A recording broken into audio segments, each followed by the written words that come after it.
Eu estava no caixa eletrônico quando meu chão se abriu sob os pés. A tela mostrava R$ 17,32 na minha conta corrente. Fixei os olhos nos números até que ficassem embaçados, certa de que a máquina havia cometido um erro. O depósito da minha aposentadoria deveria estar lá. R$ 1.412 que deveriam ter chegado há 3 dias, exatamente como aconteceu todos os meses nos últimos 6 anos. O extrato amassou na minha mão trêmula enquanto eu voltava para o meu carro, aquele velho Honda que o Roberto sempre dizia que eu deveria trocar. Você merece algo melhor, mãe.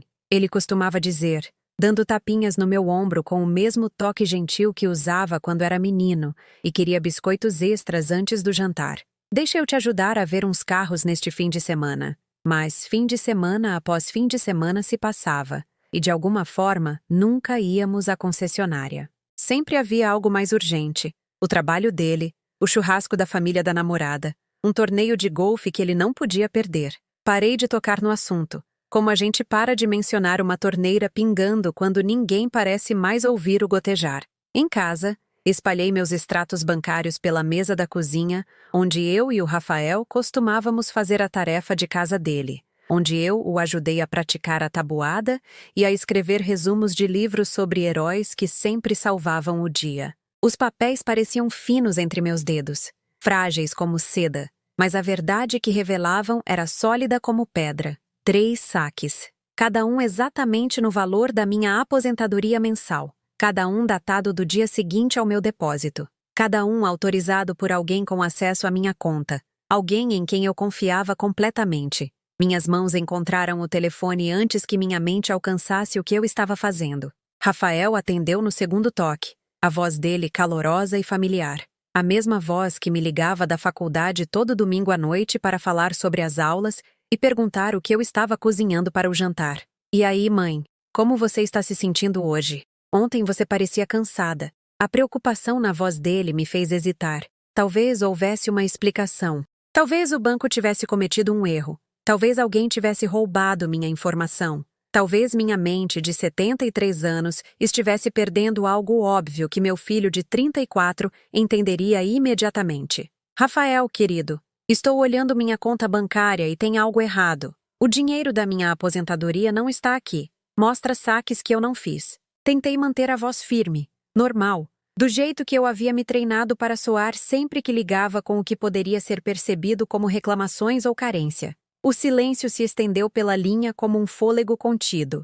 Quando ele finalmente falou, o tom dele havia mudado de caloroso para outra coisa. Irritação, talvez. Ou aquela paciência cansada que adultos usam com parentes idosos confusos. Mãe, a gente conversou sobre isso. Lembra? Você me pediu para ajudar a gerenciar suas finanças porque estava preocupada em cometer erros. Você assinou os documentos no banco para que eu pudesse te ajudar.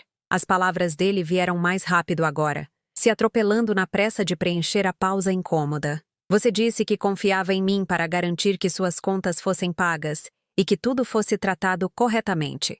Oh, eu vasculhei minha memória como quem revira um porta-joias antigo, procurando algo específico entre colares emaranhados e brincos esquecidos. Nós conversamos sobre isso? Eu assinei algo? Quanto mais eu tentava me lembrar, mais incerta eu ficava. Do mesmo jeito que a gente duvida se trancou a porta da frente depois que alguém planta a semente da preocupação. Mas, Rafael, o dinheiro simplesmente sumiu. Sumiu tudo.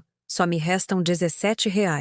Isso não é possível, mãe. Eu tenho sido muito cuidadoso com a sua conta. Talvez você esteja olhando os extratos errados, ou talvez você tenha feito algumas compras que esqueceu.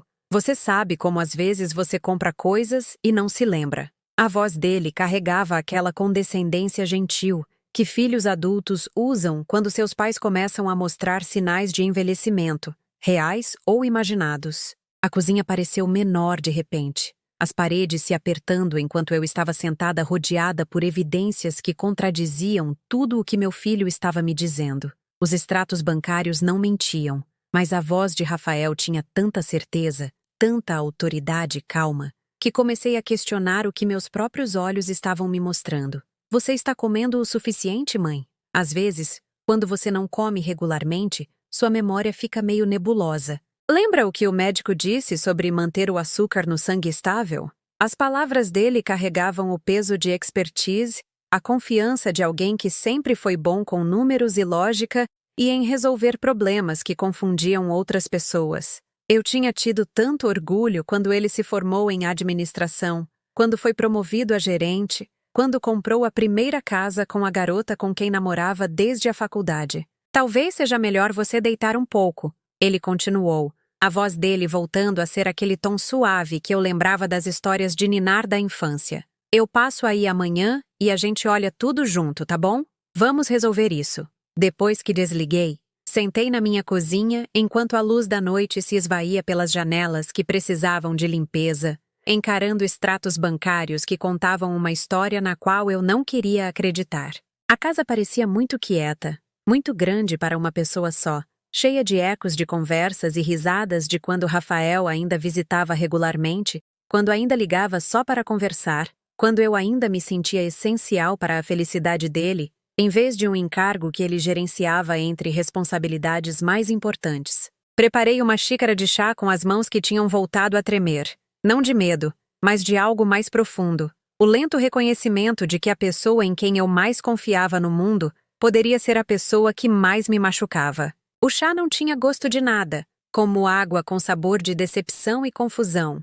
Enquanto lá fora, pela janela da minha cozinha, o bairro se acomodava em sua rotina noturna de famílias voltando para casa, de jantares sendo cozidos e crianças sendo chamadas para entrar antes do escuro. Amanhã, Rafael viria com suas explicações e sua gentil preocupação com minha memória falha. Amanhã ele se sentaria nesta mesma mesa e me ajudaria a entender por que eu estava errada sobre o que estava vendo, por que minha confusão era natural e esperada, e nada com que se preocupar, desde que ele estivesse lá para cuidar de tudo. Mas naquela noite, na crescente escuridão da minha casa vazia, eu me permiti questionar se meu filho estava mentindo para mim há meses. Rafael chegou na tarde seguinte com a namorada Júlia, ambos vestidos como se estivessem de passagem a caminho de algum lugar mais importante. Ela usava aquela blusa branca impecável que provavelmente custava mais do que meu orçamento mensal de supermercado. E ele carregava sua pasta de couro como uma armadura contra qualquer desagradável que o esperasse na cozinha antiquada da mãe. "Mãe, você parece cansada", foram as primeiras palavras dele, proferidas com a avaliação clínica de alguém que está avaliando um problema que precisa ser gerenciado. Sem abraço, sem uma pergunta genuína sobre meu bem-estar, apenas a observação eficiente de um homem ocupado que queria resolver essa situação rapidamente e seguir com o seu dia. Júlia sorriu para mim com a polidez ensaiada de alguém que foi instruída sobre como interagir com parentes idosos difíceis. "Olá, dona Lúcia. Rafael mencionou que a senhora tem tido alguma confusão com suas finanças. Deve ser tão estressante para a senhora." Eles se sentaram à minha frente na minha própria mesa de cozinha como investigadores entrevistando uma suspeita. A linguagem corporal deles sugerindo uma paciência que tinha limites. Rafael abriu a pasta e puxou documentos que eu nunca tinha visto, espalhando-os pela superfície com a autoridade de alguém acostumado a ser a pessoa mais inteligente na sala. "É o seguinte, mãe", ele começou, o dedo dele traçando linhas de texto que poderiam muito bem estar escritas em uma língua estrangeira. "Você me deu procuração legal há 6 meses. Lembra? Você estava preocupada em pagar as contas em dia, em garantir que tudo fosse tratado corretamente. Eu encarei a assinatura na parte inferior do documento legal, tentando reconhecer minha própria caligrafia nas voltas e linhas cuidadosas que formavam meu nome. A assinatura parecia correta, familiar, mas eu não conseguia me lembrar da conversa que a levou.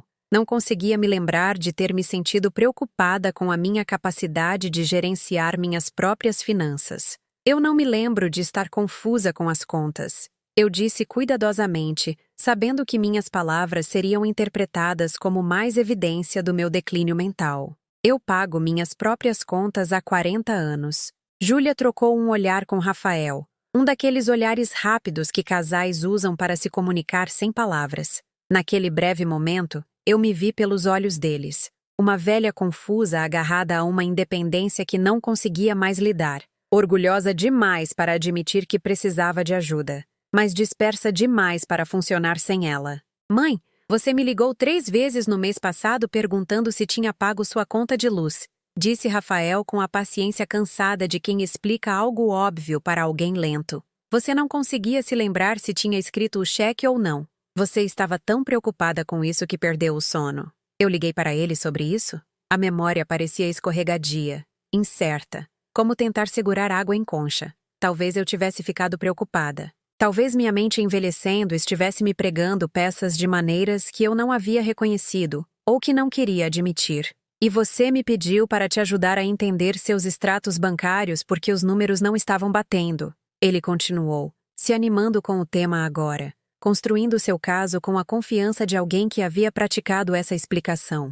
Você disse que sentia que estava perdendo o controle das coisas, e isso te assustou. Cada palavra que ele falava pintava um quadro de uma mulher incompetente que não podia ser confiada com seu próprio dinheiro, suas próprias decisões, sua própria vida. O pior era que eu não conseguia provar definitivamente que ele estava mentindo.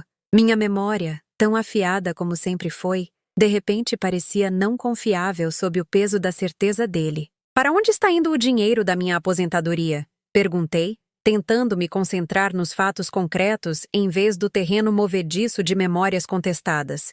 Os extratos bancários mostram saques que eu não fiz. Está indo para a sua conta poupança, mãe.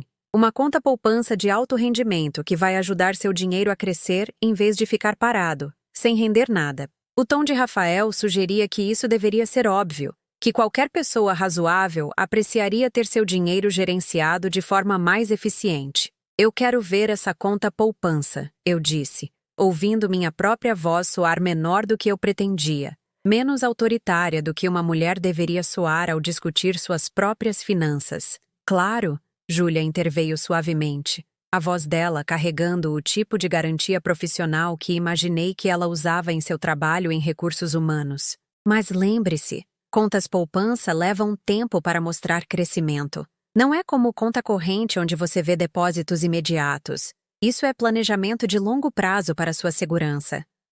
Rafael assentiu em aprovação à explicação da namorada, e de repente me senti em menor número na minha própria casa, superada por pessoas que falavam em termos financeiros que eu nunca precisei entender quando meu marido estava vivo, quando a vida era mais simples e dinheiro era algo que você ganhava, economizava e gastava, sem precisar de diplomas avançados para compreender. Eu quero ir ao banco com você na semana que vem, eu disse, surpresa com a minha própria ousadia. Eu quero ver essa conta poupança por mim mesma. Outro olhar rápido passou entre eles, e Rafael suspirou com a frustração resignada de quem está lidando com uma exigência irracional. Mãe, a gente não pode simplesmente entrar num banco e exigir ver contas. Existem procedimentos, leis de privacidade, necessidade de agendamento. Não é como era antigamente, quando você podia simplesmente bater um papo com o caixa sobre seus negócios.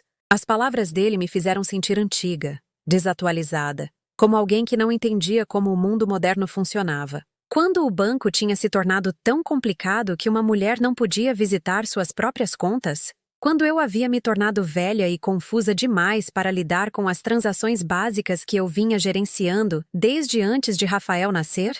Por que a gente não começa com algo simples? Sugeriu Júlia, a voz dela assumindo o tom gentil que as pessoas usam com crianças e enfermos. Vamos garantir que a senhora esteja se alimentando direito, tomando seus medicamentos na hora certa, acompanhando as consultas médicas. Às vezes, quando não cuidamos da nossa saúde básica, todo o resto parece esmagador.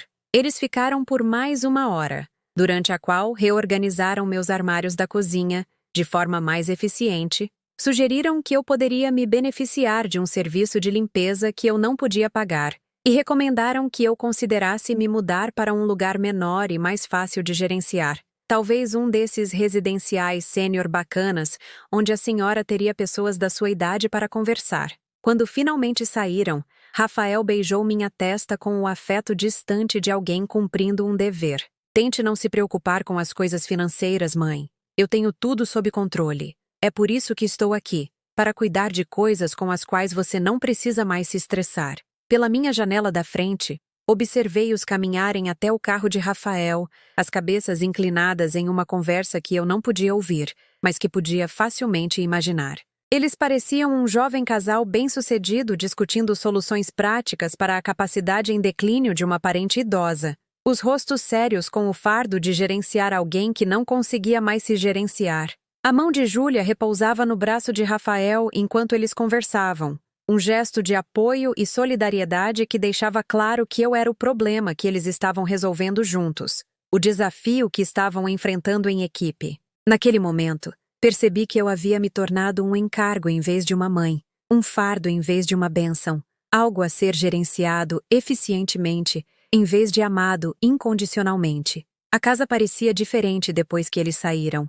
Menor, mais triste, cheia do cheiro persistente do perfume caro de Júlia e do eco da paciência profissional de Rafael. Sentei na minha sala de estar, rodeada por móveis que eu tinha escolhido e pago, em uma casa onde eu vivia há 30 anos, sentindo-me como uma hóspede que havia ultrapassado seu limite de permanência na própria vida. Na semana seguinte, decidi fazer o prato favorito de Rafael, a carne de panela com legumes que ele costumava pedir em todos os jantares de aniversário quando era pequeno. Passei a manhã no supermercado, contando cuidadosamente os reais e comparando preços, esticando meus R$ 17 restantes para cobrir ingredientes que criariam algo especial, algo que pudesse lembrá-lo da mãe que ele costumava amar sem condições ou complicações. Liguei para ele na terça-feira de manhã para convidá-lo para jantar na quinta-feira à noite. Vou fazer sua carne de panela, eu disse, ouvindo minha própria voz carregar mais esperança do que dignidade. Aquela com os temperos que você sempre disse que era melhor do que em qualquer restaurante. Parece bom, mãe, mas quinta-feira não dá. Eu e a Júlia vamos jantar com os pais dela. Eles estão nos ajudando a ver uns imóveis para investimento. A voz dele tinha o tom distraído de quem está rolando e-mails enquanto fala. Talvez em outra hora. E na sexta-feira, então? Ou neste fim de semana? Este fim de semana está lotado. O retiro da empresa da Júlia é no sábado. E domingo vamos jogar golfe com os Ricardos. Você lembra do Ricardo, né? Ele trabalha comigo na empresa. Contatos realmente bons lá. A forma como ele disse, contatos realmente bons, deixava claro que carne de panela com a mãe idosa não se qualificava como networking valioso. Eu era um encargo que competia com oportunidade, um desperdício sentimental de tempo que pessoas bem-sucedidas aprendiam a gerenciar eficientemente. Claro, querido. Talvez na semana que vem, então. Claro, mãe. Semana que vem. Mas eu fiz a carne de panela mesmo assim, cozinhando-a lentamente do jeito que minha mãe havia me ensinado, dourando a carne cuidadosamente e adicionando os legumes nos momentos exatos. A cozinha se encheu de cheiros ricos e familiares que me transportaram de volta aos anos em que cozinhar para Rafael significava nutrir alguém que apreciava o amor misturado em cada panela, alguém que limpava o prato e pedia mais e me dizia que eu era a melhor cozinheira do mundo. Embalei metade da carne de panela em potes que cabiam facilmente na geladeira de Rafael, adicionando bilhetes manuscritos com instruções de reaquecimento e sugestões de qual pão combinaria bem. Então dirigi até a casa dele, aquele lindo sobrado em um condomínio onde jovens profissionais viviam atrás de gramados bem cuidados e garagens para 3 carros. Júlia atendeu a porta em roupas de ginástica que provavelmente custavam mais do que minha conta mensal de serviços públicos. O sorriso dela era educado, mas tenso, a expressão de alguém interrompida durante um momento privado por uma visita inesperada que não entendia os limites apropriados. Dona Lúcia, que bom ver a senhora. A voz dela carregava a cortesia cuidadosa de alguém que foi ensinada a nunca ser abertamente rude com parentes idosos. Não importa o quão inoportuno fosse o momento. Eu trouxe carne de panela, eu disse, segurando os potes como uma oferenda que poderia comprar minha recepção. A receita favorita dele. Pensei que vocês também gostariam. Que atenciosa, disse Júlia, aceitando os potes sem me convidar para entrar. Pela porta aberta, eu podia ver a sala de estar deles com móveis caros e objetos decorativos cuidadosamente dispostos. Um espaço projetado para receber pessoas que importavam em vez de acomodar membros da família que não. Eu poderia entrar só um minutinho? Usar o seu banheiro antes de voltar para casa? Algo passou pelo rosto de Júlia. Irritação, talvez, Ou o tipo de paciência resignada que as pessoas mostram quando solicitadas a atender pedidos que não podem recusar educadamente. Claro, é só por ali. O banheiro deles era maior do que meu quarto, decorado com acessórios que brilhavam como joias e toalhas tão fofas que pareciam nunca ter sido usadas. Tudo coordenava perfeitamente, do dispensador de sabonete à arte nas paredes, criando um ambiente de luxo sem esforço, que fazia minha própria casa modesta parecer gasto em comparação. Quando saí, Júlia estava esperando perto da porta da frente com meus potes vazios, já lavados e prontos para minha partida. A eficiência da hospitalidade dela deixava claro que a visita havia durado exatamente o tempo que a educação exigia, e nenhum momento a mais. Por favor, diga a Rafael que eu passei por aqui, eu disse, aceitando os potes que haviam sido devolvidos tão rapidamente que ainda estavam quentes da água quente. Com certeza, ele vai sentir muito por ter perdido a senhora. Mas quando liguei para Rafael no dia seguinte para perguntar se ele tinha gostado da carne de panela, ele pareceu genuinamente surpreso. Carne de panela? Que carne de panela, mãe? O ensopado que eu deixei ontem. Júlia disse que ia te avisar. Uma pausa, depois o som de conversa abafada. A mão de Rafael cobrindo o telefone enquanto ele consultava Júlia sobre algo que eu não conseguia ouvir direito. Quando ele voltou à linha, a voz dele carregava uma nota de gentil preocupação que parecia mais condescendente do que carinhosa. Mãe, você tem certeza de que trouxe carne de panela para nossa casa? Júlia não lembra de ninguém ter passado por aqui ontem. Talvez você tenha levado para outro lugar e esqueceu onde? O chão mudou sob mim novamente. A realidade se tornando negociável de maneiras que me faziam questionar minha própria experiência. Eu tinha imaginado a conversa com Júlia? Eu tinha dirigido para outro lugar inteiramente e confundido as casas, as pessoas, a interação inteira. Eu falei com a Júlia, insisti, mas minha voz não tinha mais convicção, enfraquecida pela persistente sugestão de que minha memória não era confiável. Ela atendeu a porta. Ela pegou os potes. A Júlia ficou em casa o dia todo trabalhando na apresentação dela para o retiro da empresa. Ela teria mencionado se você tivesse passado por aqui. O tom de Rafael carregava a preocupação paciente de alguém lidando com a crescente confusão de um parente idoso. Talvez você tenha passado de carro pela casa pensando em visitar, e pareceu tão real que sua mente preencheu o resto? Depois que desligamos, sentei na minha cozinha encarando os potes limpos que provavam que eu tinha feito carne de panela, que provavam que eu tinha dirigido para algum lugar para entregá-la, que provavam que eu tinha tido uma conversa com alguém que havia aceitado minha oferenda. Os potes eram reais, tangíveis, impossíveis de explicar como memória confusa ou pensamento positivo. No entanto, a certeza de Rafael, sua calma autoridade, me fazia duvidar do que eu sabia ser verdade. Como eu podia ter tanta certeza de eventos que os outros participantes alegavam nunca terem acontecido? Minha mente envelhecendo estava me pregando peças elaboradas, criando falsas memórias detalhadas que pareciam completamente autênticas?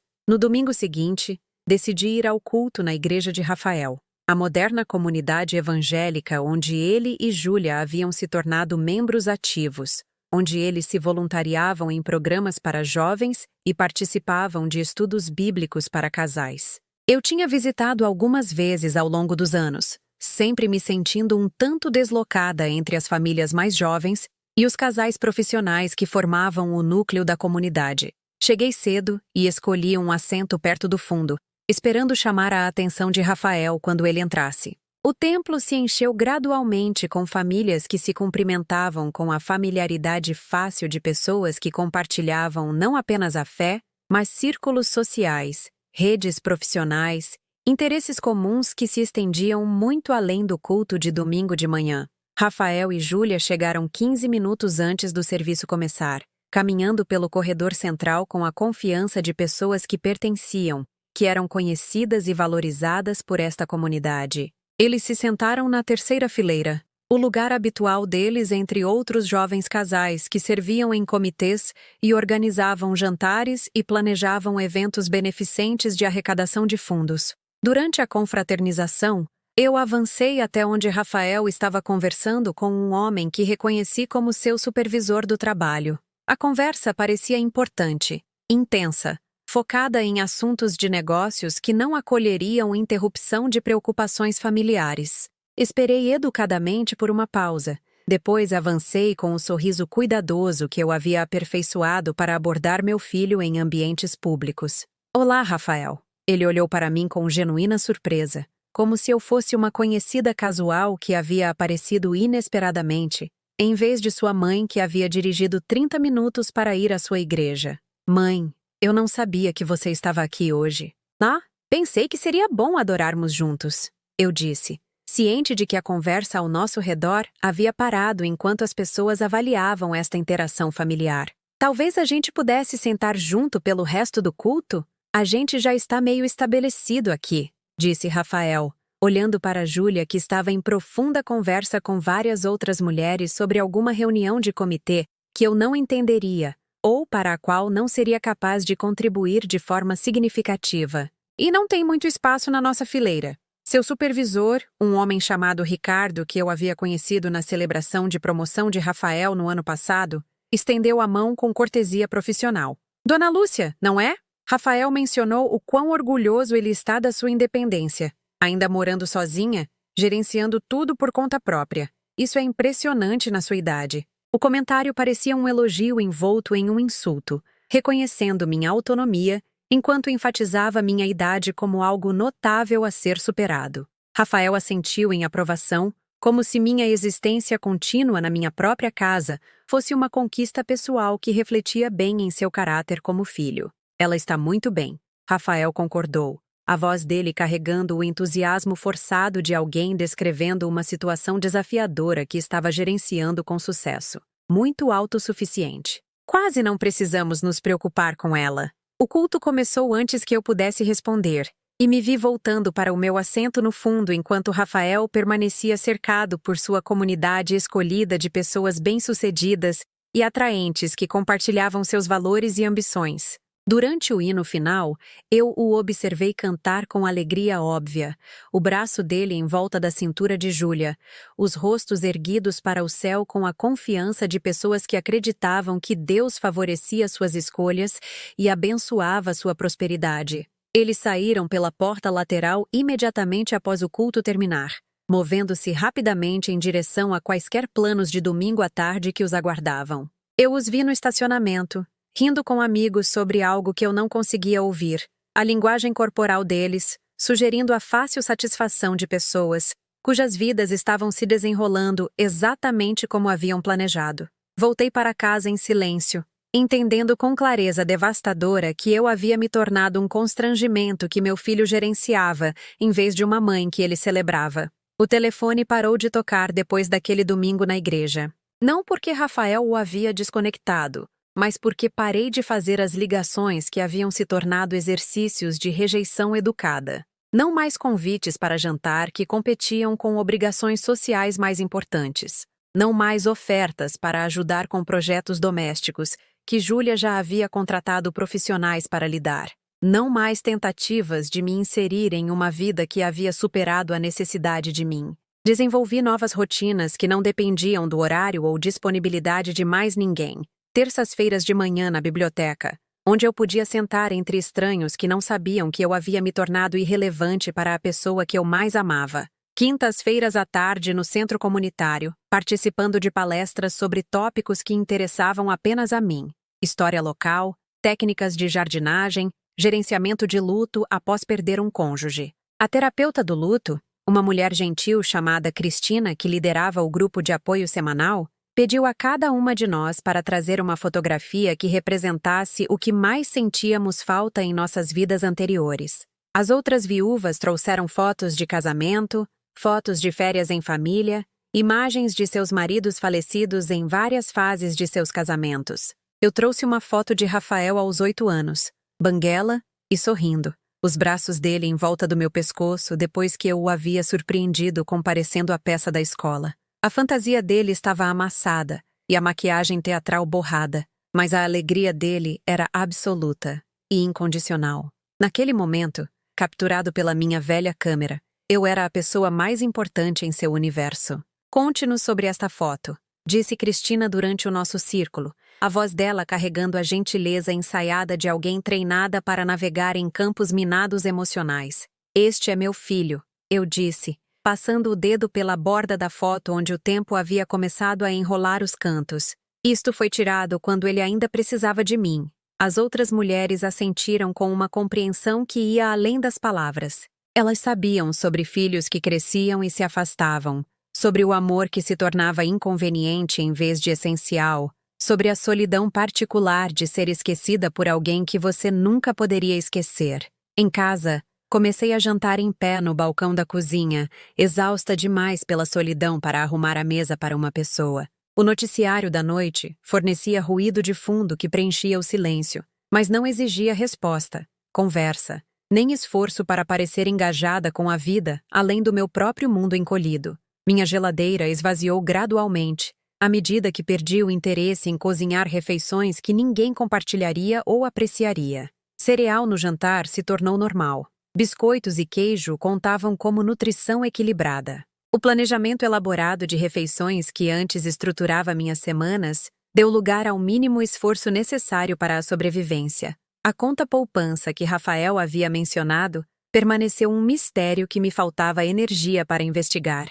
A cada mês, minha aposentadoria desaparecia, transferida para algum investimento de alto rendimento que não gerava extratos que eu pudesse acessar, nenhuma evidência de crescimento que eu pudesse verificar. Eu vivia com o pequeno pagamento do INSS, que mal cobria serviços públicos e mantimentos básicos, racionando recursos com a precisão cuidadosa de alguém cuja margem de erro havia desaparecido completamente. Mas eu não era tão indefesa quanto Rafael acreditava.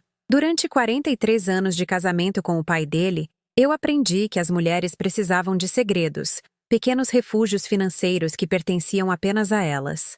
Roberto tinha sido um bom marido e provedor, mas ele também era um homem da sua geração que acreditava que esposas não deveriam se preocupar com assuntos financeiros complicados, que poderiam sobrecarregar suas delicadas sensibilidades. Então, eu desenvolvi o hábito de economizar pequenas quantias do orçamento de supermercado da casa. R$ 5 aqui, R$ 10 ali, dinheiro guardado em uma lata de café, escondida atrás de produtos de limpeza, na lavanderia do porão. Ao longo das décadas, essas economias modestas cresceram para algo substancial, um pé de meia que Roberto nunca soube que existia e que Rafael nunca pensou em procurar. A lata de café continha mais do que dinheiro. Ela guardava a escritura da minha casa, comprada com minha herança de minha mãe e mantida apenas em meu nome, apesar das sugestões de Roberto de que a propriedade conjunta seria mais conveniente para fins fiscais. Continha a documentação da apólice de seguro de vida que eu havia mantido independentemente,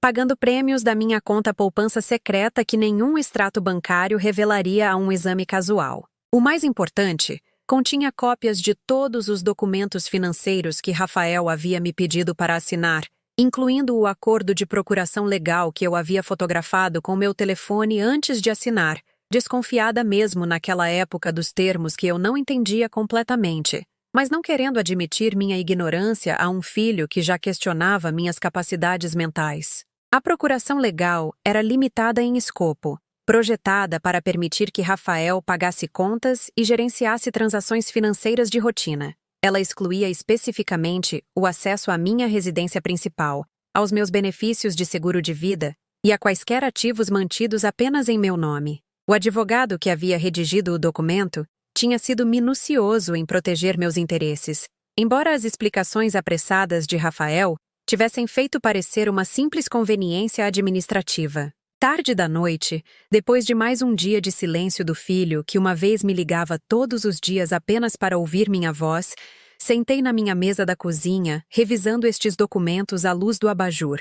Os números contavam uma história diferente da que Rafael vinha arquitetando para o meu consumo. A manipulação cuidadosa dele das minhas finanças era legal dentro dos limites estreitos da procuração, mas o deixava vulnerável a perguntas sobre para onde meu dinheiro estava realmente indo e se sua gestão realmente servia aos meus melhores interesses. O porão onde eu havia escondido meus fundos de emergência parecia diferente agora. Não como um esconderijo desesperado, mas como um centro de comando estratégico onde eu podia planejar meus próximos movimentos sem interferência de pessoas que haviam se convencido de que sabiam o que era melhor para mim. A lata de café estava pesada nas minhas mãos, cheia de evidências de uma vida mais cuidadosamente planejada do que qualquer um suspeitava. Eu tinha sido pobre antes de Rafael nascer, quando Roberto e eu éramos recém-casados, lutando para nos estabelecermos em carreiras que exigiam paciência e persistência. Eu sabia como esticar reais, como encontrar recursos que outros negligenciavam, como sobreviver com menos do que qualquer um pensava ser possível. Essas habilidades não tinham desaparecido com a idade. Elas simplesmente tinham sido ofuscadas por anos de relativo conforto e segurança que Rafael havia confundido com desamparo. A foto da terapia de luto estava apoiada na janela da minha cozinha. Os braços do Rafael, de 8 anos, em volta de uma mãe que ele adorava sem reservas ou cálculo. Aquele garotinho me amava pelas histórias que eu contava, pelas músicas que eu cantava, pela maneira como eu fazia dias comuns parecerem mágicos através de atenção, criatividade e devoção incondicional. Em algum momento, eu parei de ser mágica e comecei a ser gerenciável. Eu me permiti me tornar um problema que exigia solução em vez de uma pessoa que merecia respeito. Eu aceitei o papel de mulher idosa confusa cujas opiniões não importavam e cuja independência era uma ilusão mantida através da paciência e caridade de outras pessoas. Mas sentada ali na minha cozinha silenciosa, cercada por evidências do meu próprio planejamento cuidadoso e recursos ocultos, senti algo se agitar que eu não experimentava há meses. Não raiva, exatamente, e nem vingança. Algo mais limpo e mais poderoso, o lento reconhecimento do meu próprio valor, das minhas próprias capacidades, do meu próprio direito de existir nos meus próprios termos, em vez de acordo com a conveniência de outra pessoa. A lata de café voltou para seu esconderijo, mas eu mantive um documento na minha mesa da cozinha. A procuração original com suas limitações cuidadosas e exclusões específicas. Amanhã eu faria alguns telefonemas para pessoas que poderiam achar essas limitações muito interessantes de fato. Mas eles não sabiam o que eu havia guardado o tempo todo. Eles não tinham ideia de que a velha confusa que eles estavam gerenciando de forma tão eficiente estava 3 passos à frente deles desde o início, protegendo-se de maneiras que eles nunca pensaram em procurar. A casa se acomodou ao meu redor com rangidos e suspiros familiares, sons de uma estrutura que me abrigava há décadas, e continuaria a fazê-lo muito depois de Rafael perceber que suas suposições sobre minha vulnerabilidade tinham sido tão equivocadas quanto suas suposições sobre meu amor. Na manhã seguinte, acordei antes do nascer do sol, não por insônia, mas por algo que parecia antecipação. Pela primeira vez em meses, eu tinha um propósito além de simplesmente sobreviver a mais um dia de invisibilidade educada. Fiz café na minha caneca favorita, aquela com a pequena lasca que Júlia teria jogado fora por ser imperfeita, e sentei na minha mesa da cozinha observando o amanhecer sobre o bairro onde eu havia criado meu filho. Eu me lembrei da mulher que eu costumava ser antes que o casamento me ensinasse a minimizar minhas opiniões, antes que a maternidade me ensinasse a priorizar as necessidades de todos os outros acima das minhas, antes que a viuvez me ensinasse a ser grata por quaisquer migalhas de atenção que alguém escolhesse oferecer. Aquela mulher mais jovem tinha sido decisiva, engenhosa, sem medo de se defender quando as circunstâncias exigiam ação em vez de paciência. Ela tinha sido aquela que negociou com os empreiteiros quando compramos esta casa, pegando erros em orçamentos que Roberto estava pronto para aceitar sem questionar. Ela tinha sido aquela que pesquisou as escolas de Rafael, entrevistou professores, lutou por acomodações quando ele teve dificuldades com a leitura na 2ª série. Ela gerenciou nosso orçamento doméstico com uma precisão matemática que teria impressionado o diploma de administração que Rafael tinha tanto orgulho de ter conquistado. Em algum momento, eu permiti que aquela mulher competente desaparecesse no fundo, substituída pela esposa acomodada, a mãe que se sacrificava, a viúva grata que não queria sobrecarregar ninguém com suas próprias necessidades ou opiniões. Eu me tornei tão praticada em me fazer menor que esqueci que eu já tinha sido grande o suficiente para ocupar espaço no mundo. Mas sentada ali com documentos espalhados diante de mim como planos de batalha, eu a senti voltando à vida. A mulher que já foi capaz de proteger a si mesma e as pessoas que amava. A mulher que economizou dinheiro sem ser solicitada, planejou para contingências sem ser instruída, tomou decisões sem exigir permissão de ninguém que achava que sabia mais.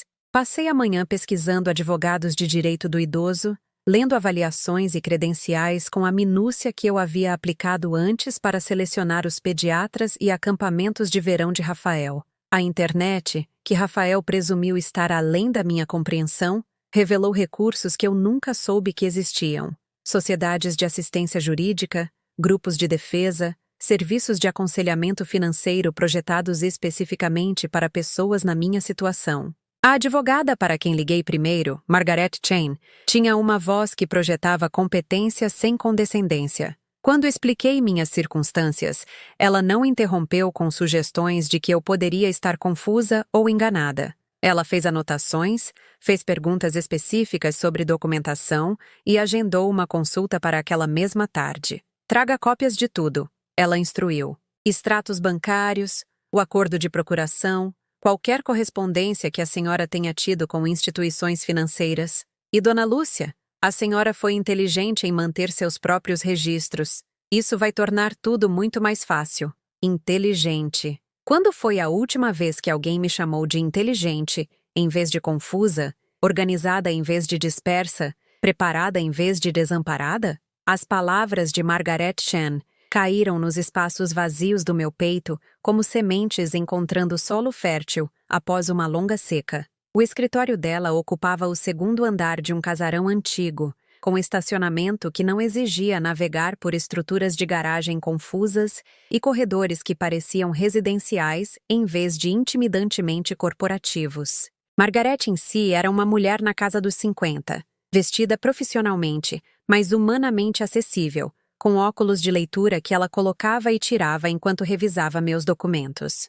Seu filho tem sido muito cuidadoso para permanecer dentro dos limites legais, ela disse depois de estudar a procuração por vários minutos. Mas isso não significa que as ações dele sirvam aos seus melhores interesses. Mover sua aposentadoria inteira para uma conta que a senhora não pode acessar não é necessariamente o que este documento o autoriza a fazer. Ela espalhou meus extratos bancários pela mesa como uma detetive examinando evidências, o dedo dela traçando o padrão de depósitos e saques que contava a história do isolamento financeiro sistemático. Ele forneceu à senhora extratos desta conta poupança que ele mencionou? Alguma documentação mostrando para onde seu dinheiro está realmente indo?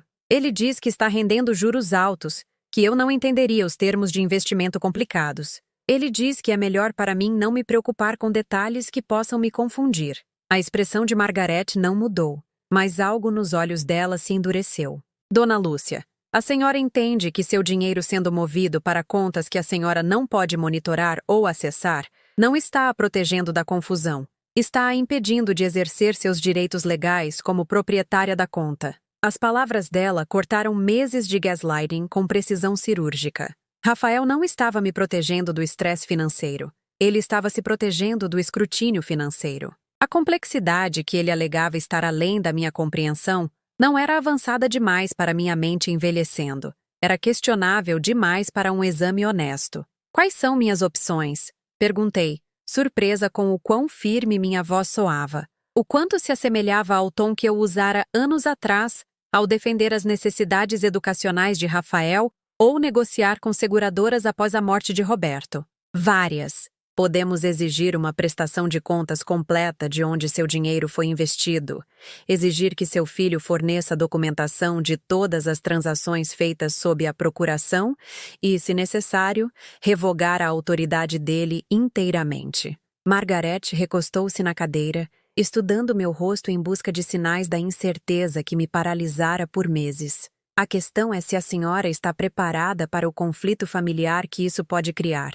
Conflito familiar. A frase que me manteve em silêncio durante meses de recursos minguantes e isolamento crescente. O medo que me fez aceitar tratamento inaceitável, em vez de arriscar perder a pouca conexão que restava com meu único filho. Mas que conexão eu estava realmente preservando? As visitas mensais de Rafael haviam se tornado performances de obrigação, em vez de expressões de amor, e a atenção dele havia se tornado condicional à minha conformidade com a gestão dele sobre a minha vida. Eu tenho 73 anos, eu disse, ouvindo minha própria voz se fortalecer a cada palavra. Eu enterrei um marido, criei um filho, gerenciei um lar por 50 anos. Eu acho que consigo lidar com conflito familiar. Margaret sorriu. E foi a primeira expressão genuína de respeito que recebi de alguém em meses. Então vamos começar. Vou precisar que a senhora assine alguns documentos me autorizando a investigar suas contas financeiras e solicitar a divulgação completa de todas as transações feitas sob a autoridade de seu filho. Os documentos que assinei naquela tarde pareciam diferentes da procuração que Rafael havia me apressado a assinar meses antes. Estes papéis expandiam meu poder em vez de diminuí-lo, criavam responsabilidade em vez de eliminá-la, protegiam meus interesses em vez da conveniência de outra pessoa. Caminhando para o meu carro depois, eu me senti mais leve do que desde a manhã em que descobri minha conta bancária vazia. A mulher que negociou com Margaret Chen, que fez perguntas incisivas e exigiu soluções específicas, não era a vítima idosa confusa que Rafael vinha gerenciando de forma tão eficiente. Ela era a mulher que eu tinha sido antes de aprender a pedir desculpas por ocupar espaço no mundo. Naquela noite, preparei um jantar de verdade para mim.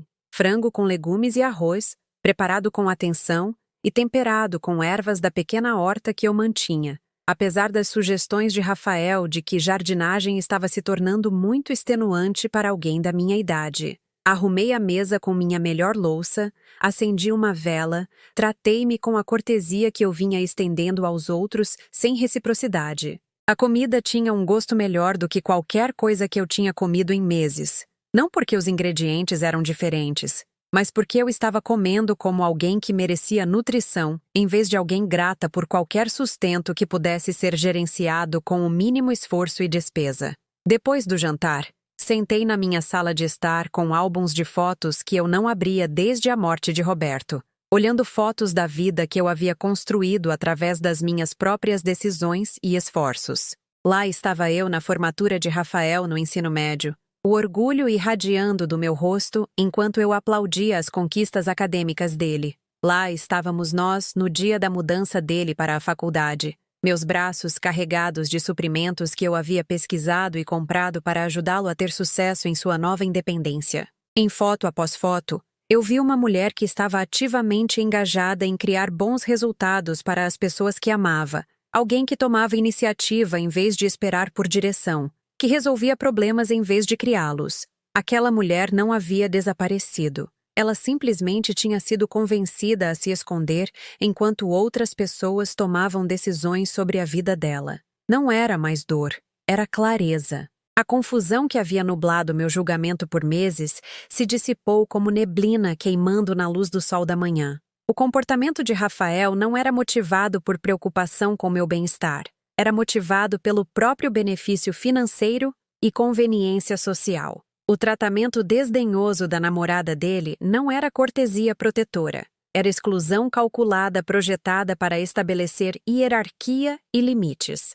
Eu estava de luto pela perda de um relacionamento que havia terminado muito antes de eu reconhecer sua ausência, lamentando um filho que havia sido substituído por alguém que compartilhava seu rosto, mas não seu coração. O garotinho que havia me abraçado depois das peças da escola havia crescido e se tornado um homem que achava minha presença constrangedora e minhas necessidades inconvenientes. Mas eu ainda estava aqui, ainda capaz, ainda merecedora de respeito e dignidade, e do direito de controlar meus próprios recursos e decisões. Margaret Chen viu isso imediatamente. Respondeu à minha competência em vez da minha idade. Me tratou como cliente em vez de caso de caridade. Amanhã traria telefonemas e pedidos de documentos e o tipo de conversas desconfortáveis que Rafael havia me treinado para evitar. Mas hoje à noite, na minha própria casa, na minha própria mesa, com minhas próprias memórias espalhadas diante de mim como evidência de uma vida bem vivida, eu me senti pronta para quaisquer batalhas que estivessem por vir. A mulher que havia protegido os interesses de sua família por 50 anos estava finalmente pronta para proteger os seus próprios. Margaret Chen, Ligou em uma manhã de quarta-feira, enquanto eu estava regando os tomates que Rafael havia sugerido que eu substituísse por algo menos exigente. A voz dela carregava a satisfação de alguém que havia descoberto exatamente o que esperava encontrar, mas pior. Dona Lúcia, eu preciso que a senhora se sente para esta conversa. Minha investigação sobre a gestão financeira do seu filho revelou algumas discrepâncias preocupantes. Eu me acomodei na minha cadeira da cozinha, o mesmo lugar onde assinei a procuração meses atrás, confiando nas explicações de Rafael sobre proteger meus interesses e garantir minha segurança. A luz da manhã que entrava pela minha janela parecia diferente agora, mais nítida, mais focada, iluminando detalhes que eu estava muito sobrecarregada para notar antes. A boa notícia é que seu dinheiro não desapareceu inteiramente. A notícia preocupante é para onde ele realmente tem ido. A voz de Margaret permaneceu profissionalmente neutra, mas eu podia ouvir a raiva controlada de alguém que passou anos observando pessoas vulneráveis serem exploradas por aqueles em quem mais confiavam. Rafael tem depositado sua aposentadoria em uma conta conjunta que ele abriu usando sua autoridade de procuração. No entanto, esta conta tem sido sistematicamente drenada para fazer pagamentos no financiamento imobiliário dele, no financiamento do carro dele e no que parece ser dívida de cartão de crédito que excede significativamente o que o salário dele deveria suportar.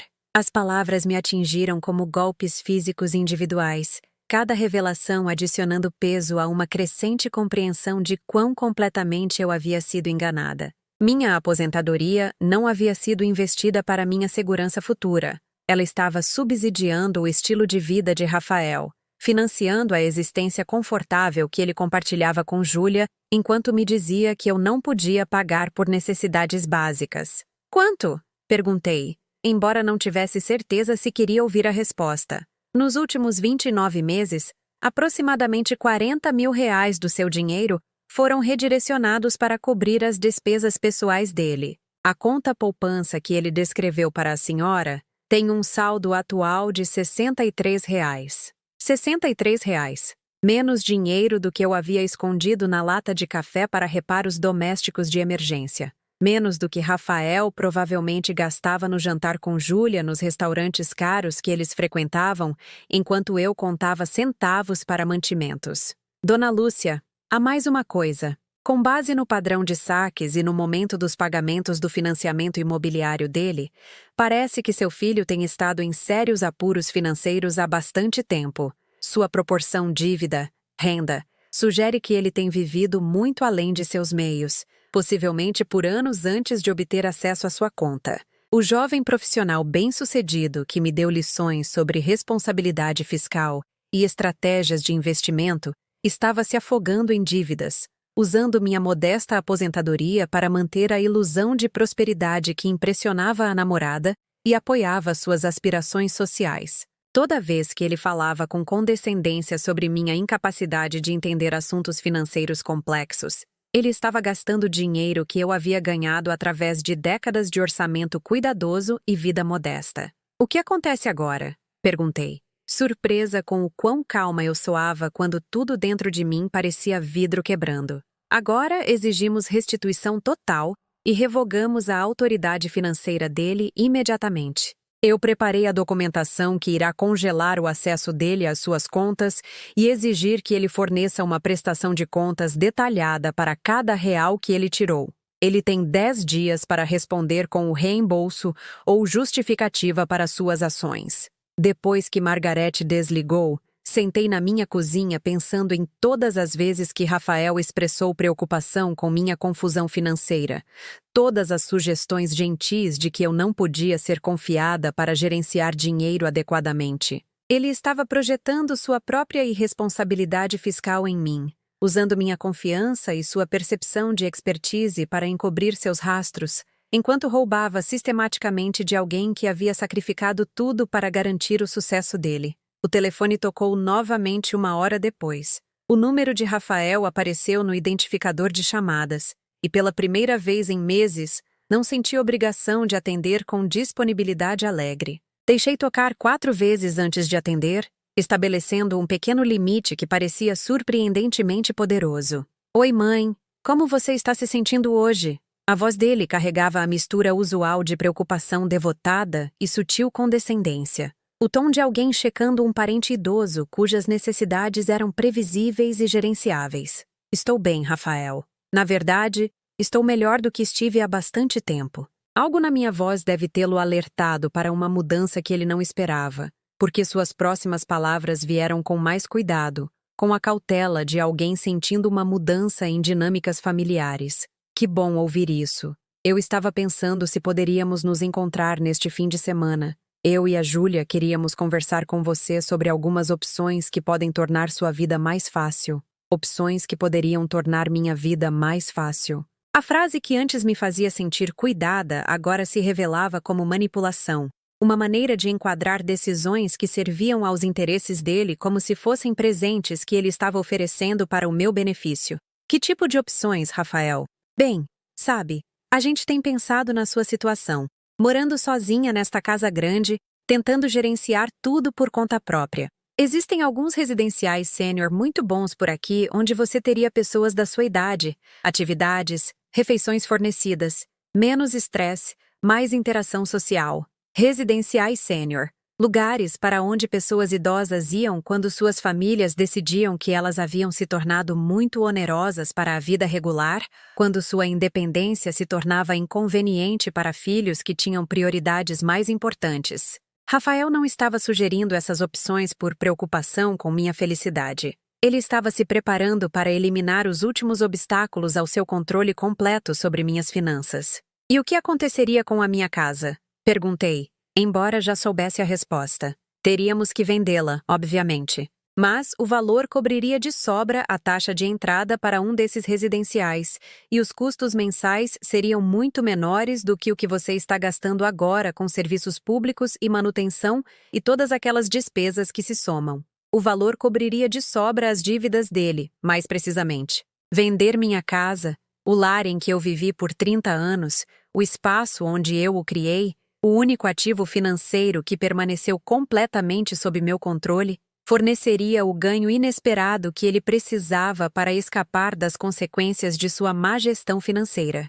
Vou pensar nisso, eu disse, sabendo que ele interpretaria minha resposta não comprometida como a indecisão confusa de alguém que precisava de mais orientação para fazer a escolha obviamente correta. Não pense demais, mãe. Alguns desses lugares têm lista de espera.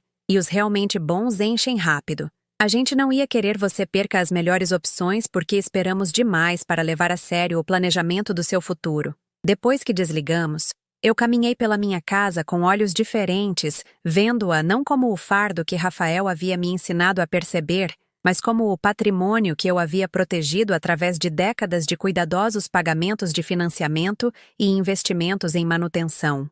Cada cômodo guardava memórias da vida que eu havia construído através das minhas próprias decisões e esforços.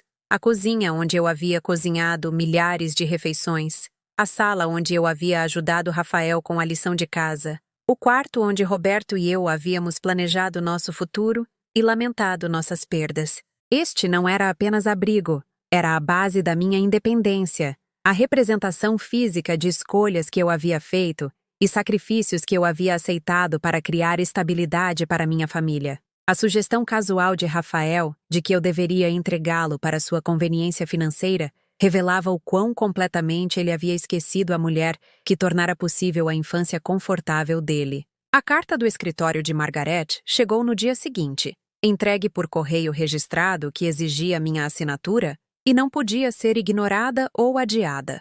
A linguagem legal era formal, mas inconfundivelmente clara. Rafael tinha 10 dias para fornecer uma prestação de contas completa do uso dos meus fundos de aposentadoria, ou enfrentar ação legal por abuso financeiro de idoso. Abuso financeiro de idoso. A frase deu um nome ao que eu estava vivenciando, transformou meu sofrimento privado em um padrão reconhecido com recursos legais e sistemas de apoio social. Eu não era uma velha confusa sendo protegida por um filho preocupado. Eu era uma vítima de roubo sistemático disfarçado de cuidado familiar.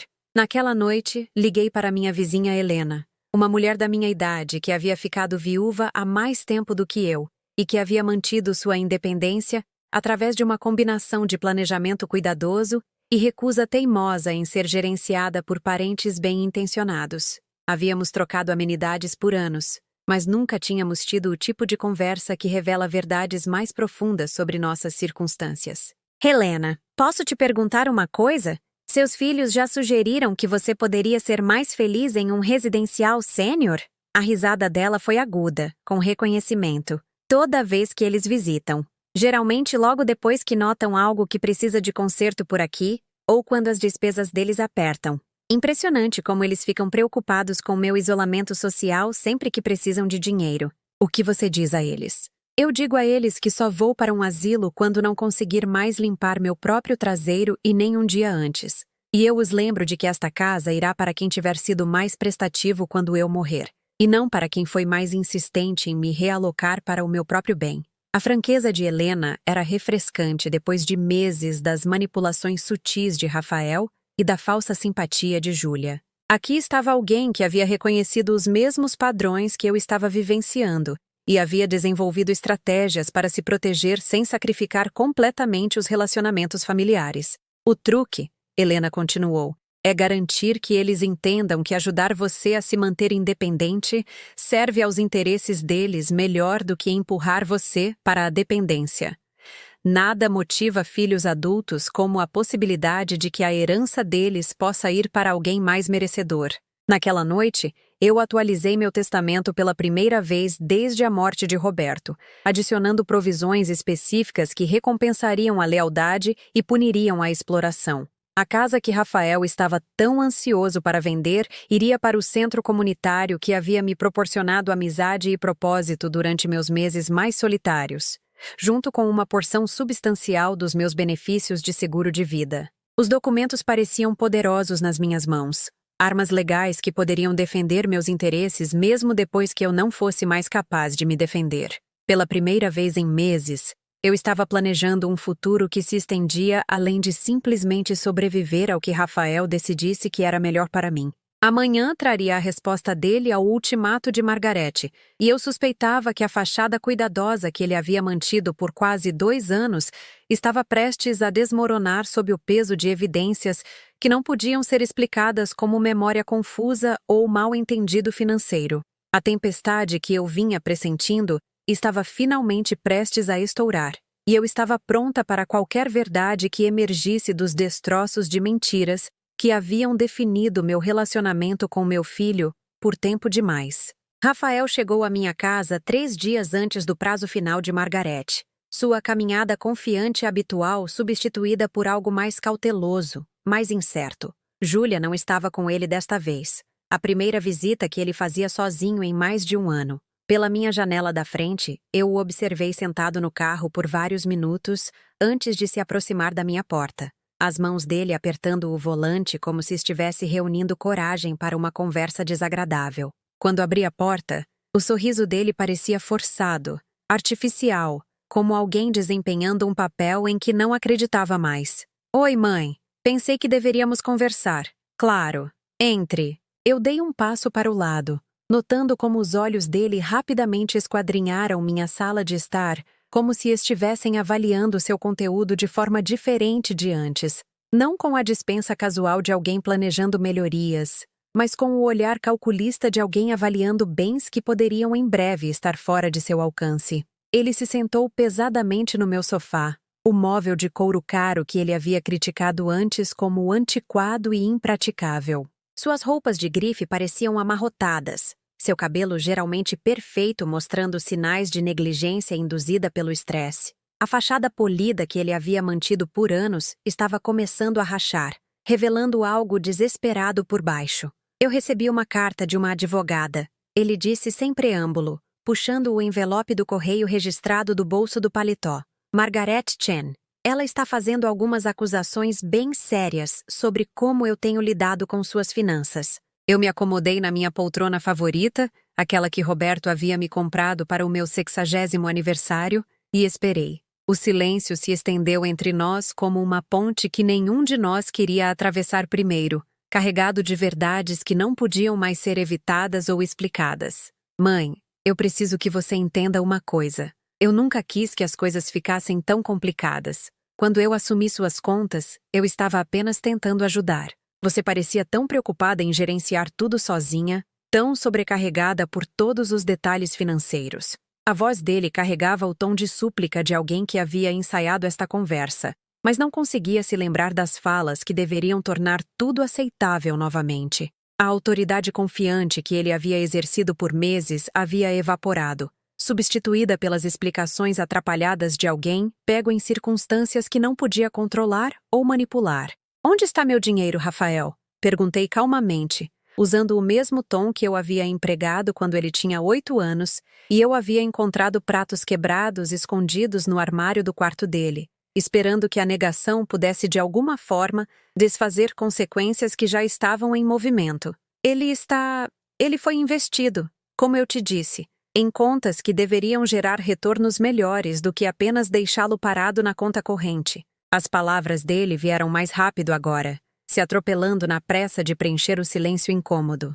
Mas o mercado tem estado volátil, e alguns dos investimentos não renderam como esperávamos. Margaret Chen diz que meu dinheiro tem pago seu financiamento imobiliário, Rafael. O pagamento do seu carro, as contas do seu cartão de crédito. Cada palavra parecia pesada na minha boca, carregada com o tipo de decepção que muda relacionamentos permanentemente. Ela diz que nunca houve contas poupança de alto rendimento ou estratégias de investimento complicadas. O rosto dele enrugou como papel no fogo. A compostura cuidadosa que ele havia mantido por quase 3 anos se dissolvendo sob a pressão de acusações que não podiam ser desviadas com preocupação pela minha saúde mental ou confusão sobre assuntos financeiros complexos.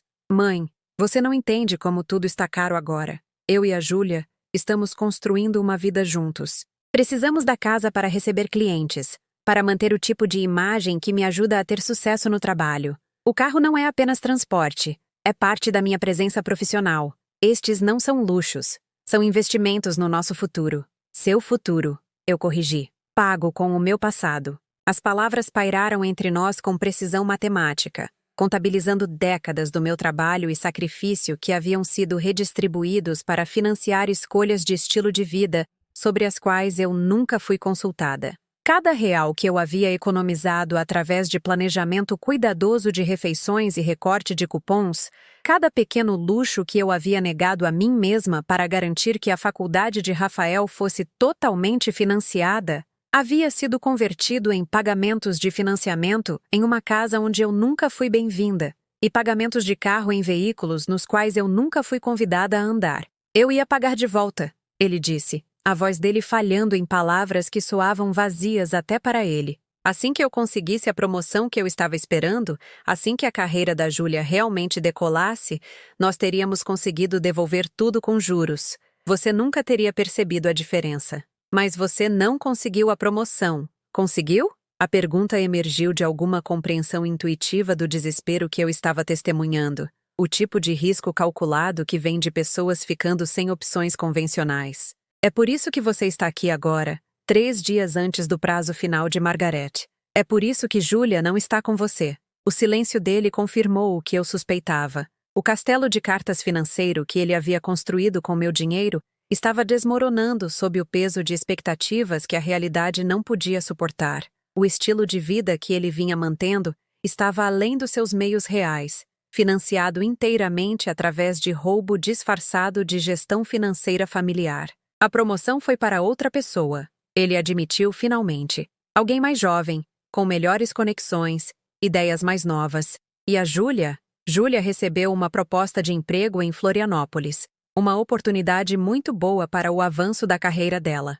Florianópolis. Mais de 1.500 quilômetros de distância de uma mãe idosa, cuja presença contínua em sua vida havia se tornado um inconveniente em vez de uma bênção. Eu entendi sem que me dissessem que essa solução geográfica resolveria múltiplos problemas para Rafael, removendo-se das consequências legais de seus crimes financeiros enquanto abandonava a responsabilidade pela mulher cuja confiança ele havia violado de forma tão sistemática. "Quando vocês partem?" perguntei, não porque me importasse com o cronograma deles, mas porque eu precisava entender quanto tempo eu tinha antes que ele desaparecesse inteiramente, levando o que restasse dos meus recursos financeiros com ele. A gente não decidiu nada definitivo ainda. Depende de como algumas outras coisas se resolverem. Os olhos dele não conseguiam encontrar os meus, focando em vez disso nas mãos que se torciam com energia nervosa.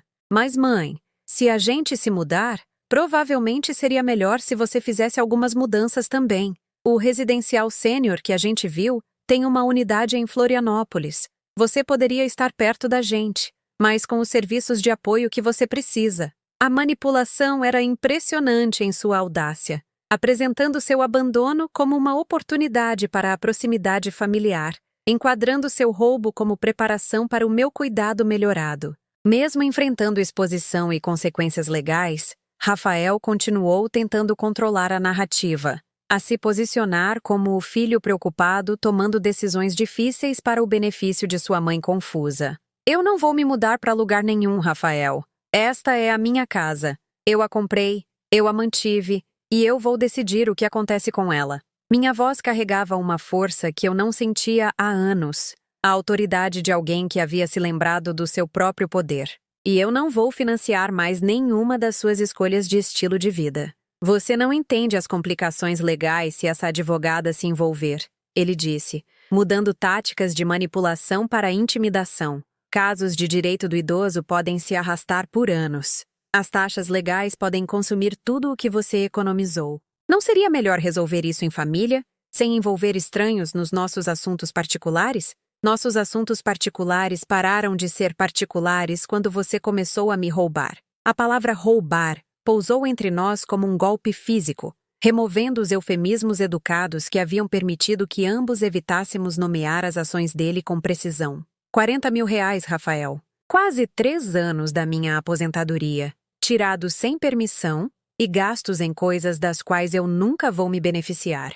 Ele estremeceu como se eu o tivesse estapeado. A realidade matemática de seu roubo aparentemente mais devastadora quando falada em voz alta do que quando escondida em extratos bancários e documentos legais, que ele presumiu que eu nunca examinaria de perto. Eu nunca quis te machucar, ele sussurrou, e por um momento eu vislumbrei o garotinho que uma vez chorou quando pisou acidentalmente em uma borboleta, que insistiu para que fizéssemos um funeral para peixes dourados que morreram de velhice. Eu só precisava de tempo para me reerguer, para fazer tudo funcionar do jeito que deveria. Você me machucou no momento em que decidiu que eu não merecia a verdade sobre meu próprio dinheiro.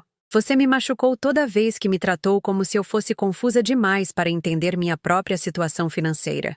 Você me machucou quando escolheu roubar de sua mãe, em vez de pedir ajuda ou admitir que estava com dificuldades. As lágrimas que rolaram pelo rosto dele não eram pela minha dor.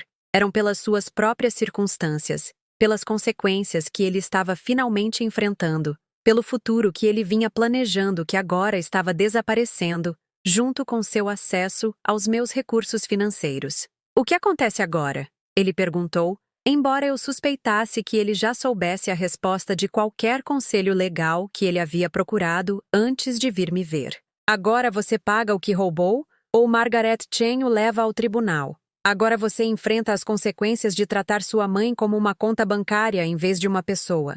Eu me levantei, sentindo-me mais alta e mais forte do que eu tinha em anos. E agora você sai da minha casa e não volta até estar pronto para ter uma conversa honesta sobre fazer reparações em vez de dar desculpas. Ele saiu sem discussão, sem os protestos ou negociações que eu esperava. Pela minha janela da frente, eu o observei sentado em seu carro caro por um longo tempo, a cabeça nas mãos, antes de finalmente ir embora. O silêncio que ele deixou para trás parecia diferente da solidão que eu havia experimentado por meses. Não vazio, mas pacífico, cheio da dignidade de alguém que finalmente parou de aceitar tratamento inaceitável. Naquela noite, Margaret Chen ligou com uma atualização que não me surpreendeu. Ele solicitou uma reunião para discutir opções de reembolso. O advogado dele me contatou esta tarde. Parece que seu filho decidiu que a cooperação pode ser preferível ao litígio. A justiça nem sempre exigia tribunais ou juízes.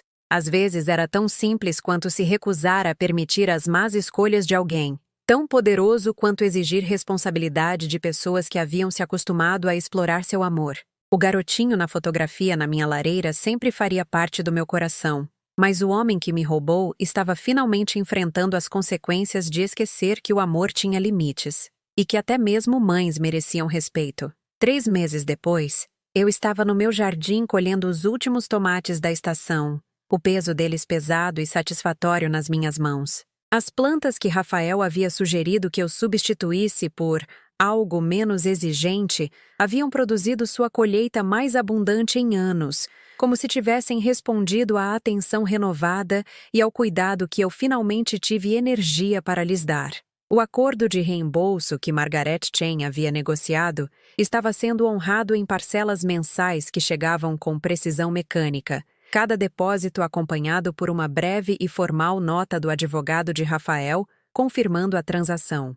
Nenhuma mensagem pessoal, nenhuma tentativa de justificar ou explicar, nenhum pedido de perdão ou reconciliação. Apenas o retorno constante do dinheiro que havia sido tirado, real por real, até que minhas contas refletissem a segurança que eu havia conquistado através de décadas de economia cuidadosa. Rafael e Júlia haviam se mudado para Florianópolis 6 semanas após nosso confronto. A partida deles anunciada através de um breve e-mail que parecia mais um memorando de negócios do que uma comunicação familiar. Novos empregos, novas oportunidades, um novo começo em uma cidade onde ninguém sabia sobre impropriedades financeiras ou complicações legais que haviam tornado sua situação atual desconfortável. O alívio que senti com a ausência deles me surpreendeu com sua intensidade. Eu havia passado tantos meses lamentando a perda de um relacionamento que falhei em reconhecer o quanto a vida melhorava quando eu parava de tentar manter conexões com pessoas que me viam como um inconveniente em vez de uma bênção. Helena, minha vizinha, havia se tornado uma companheira regular de café. Nossas conversas semanais variando de assuntos práticos como preparar o jardim para o inverno a discussões filosóficas sobre envelhecer com dignidade em uma sociedade que preferia armazenar pessoas idosas em vez de valorizar sua sabedoria e experiência. Ela trazia uma sagacidade afiada e uma independência intransigente que me inspirava a abraçar minha própria autonomia mais plenamente. Sabe o que eu percebi?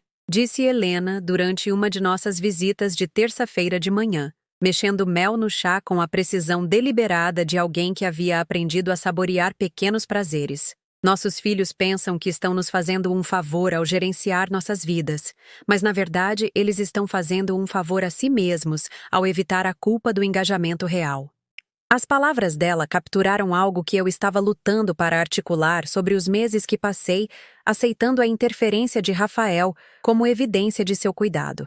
Amor real exigia esforço, presença, interesse genuíno nos meus pensamentos, sentimentos e experiências. O que Rafael havia oferecido era gestão disfarçada de afeto, eficiência mascarada de devoção. A igreja onde eu havia feito a terapia de luto me convidou para facilitar um grupo de apoio para mulheres que estavam vivenciando abuso financeiro por membros da família. A primeira reunião atraiu 8 participantes, suas histórias dolorosamente semelhantes à minha, filhos adultos que ganharam acesso a contas através de emergências ou assistência temporária. Depois, gradualmente, assumiram o controle total, enquanto suas mães ficavam cada vez mais isoladas e financeiramente dependentes. A parte mais difícil, disse Maria, uma mulher cuja filha estava forjando sua assinatura em cheques do INSS, é que eles fazem você se sentir irracional por querer controle sobre seu próprio dinheiro, como se fazer perguntas te fizesse difícil em vez de inteligente.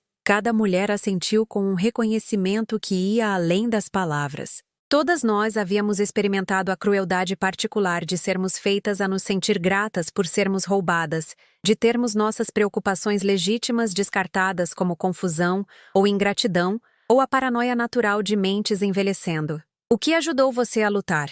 Perguntou Jennifer, cujo filho a havia convencido a assinar uma procuração, e depois a mudou para um asilo para ter acesso mais fácil à sua casa e economias. Eu parei de aceitar as definições de outras pessoas sobre o que eu era capaz de lidar, eu disse, lembrando dos meses que passei questionando minhas próprias percepções e habilidades. Eu me lembrei de que eu estava gerenciando coisas complicadas com sucesso muito antes de qualquer pessoa decidir que eu era velha demais para entender minha própria vida.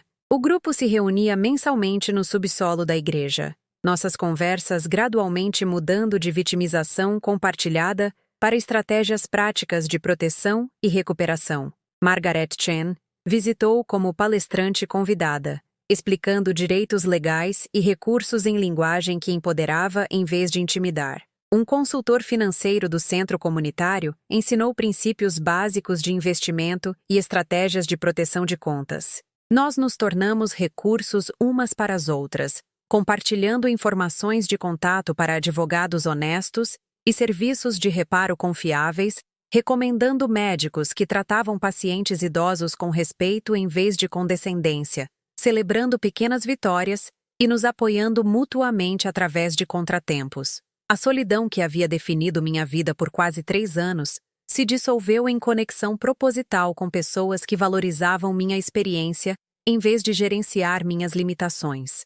Essas mulheres buscavam meu conselho sobre como lidar com parentes manipuladores, pediam recomendações sobre consultores financeiros, me convidavam para eventos sociais onde minha presença era genuinamente bem-vinda em vez de educadamente tolerada.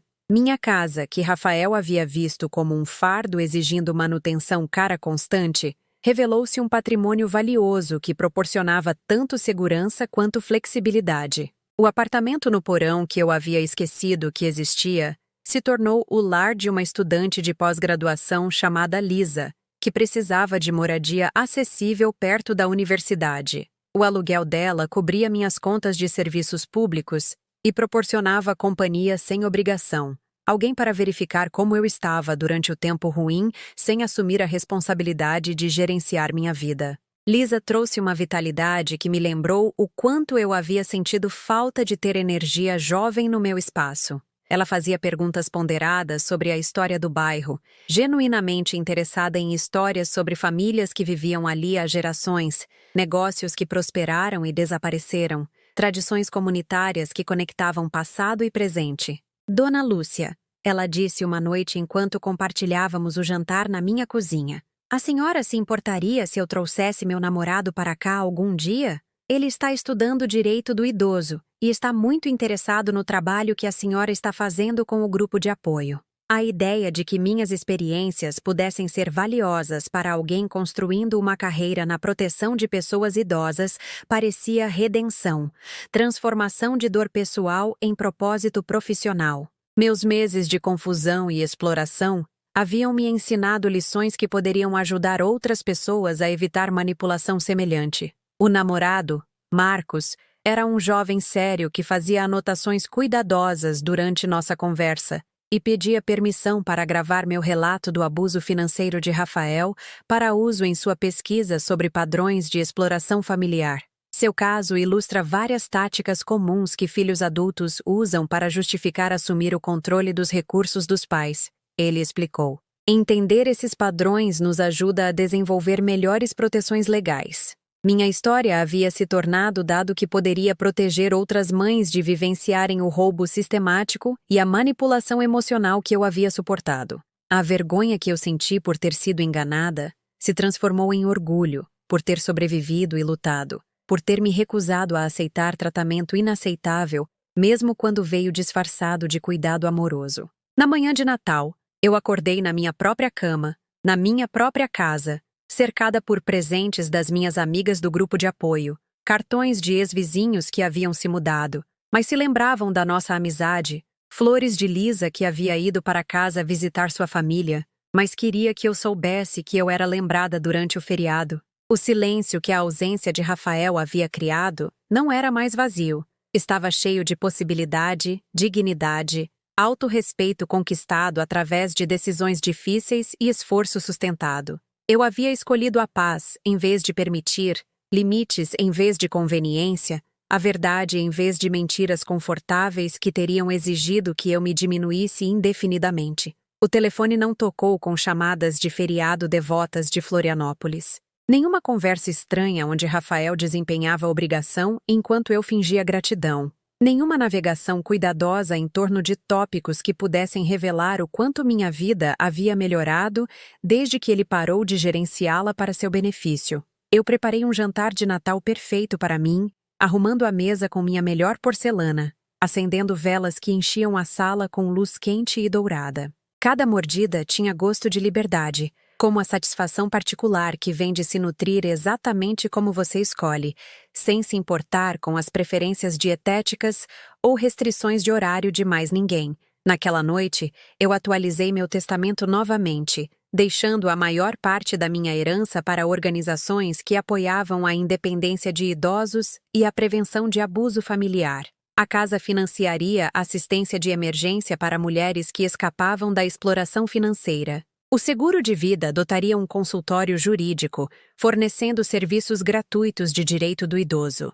Rafael herdaria o suficiente para reconhecer nossa conexão biológica, mas não o suficiente para justificar os anos que ele passou me roubando ou os meses que ele passou planejando me institucionalizar para sua conveniência financeira. Algumas lições só podiam ser aprendidas através de consequências, e alguns relacionamentos só podiam ser curados através de responsabilidade que nunca chegava. Margaret Chan havia me ensinado que a justiça nem sempre exigia perdão, que se proteger não era egoísmo, que o amor sem respeito era manipulação disfarçada de obrigação familiar.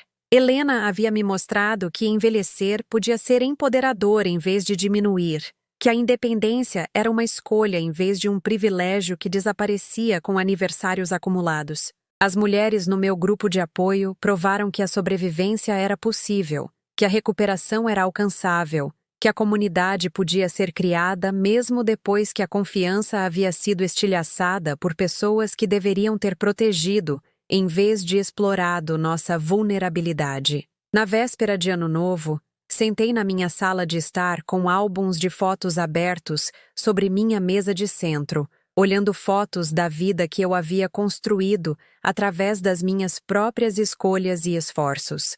Lá estava Rafael, de 8 anos, com os braços em volta do meu pescoço, ambos irradiando a alegria que havia sido autêntica naquele momento, mesmo que não tenha durado para sempre. Mas havia outras fotos também. Imagens da mulher que eu havia sido antes da maternidade, durante o casamento, depois da viuvez, e finalmente, nos últimos meses, como alguém que havia se lembrado do seu próprio valor. O fio que conectava todas essas versões de mim mesma não era a aprovação de Rafael ou a validação de mais ninguém, mas minha própria decisão persistente de continuar crescendo, aprendendo, adaptando, sobrevivendo. À meia-noite, fogos de artifício explodiram sobre o bairro onde eu escolhi ficar, onde eu lutei para permanecer, onde eu aprendi que o lar não era apenas um lugar, mas um estado de espírito que vinha de honrar suas próprias necessidades em vez de constantemente sacrificá-las por pessoas que davam seu amor como garantido. Às vezes, o silêncio é a verdade mais alta.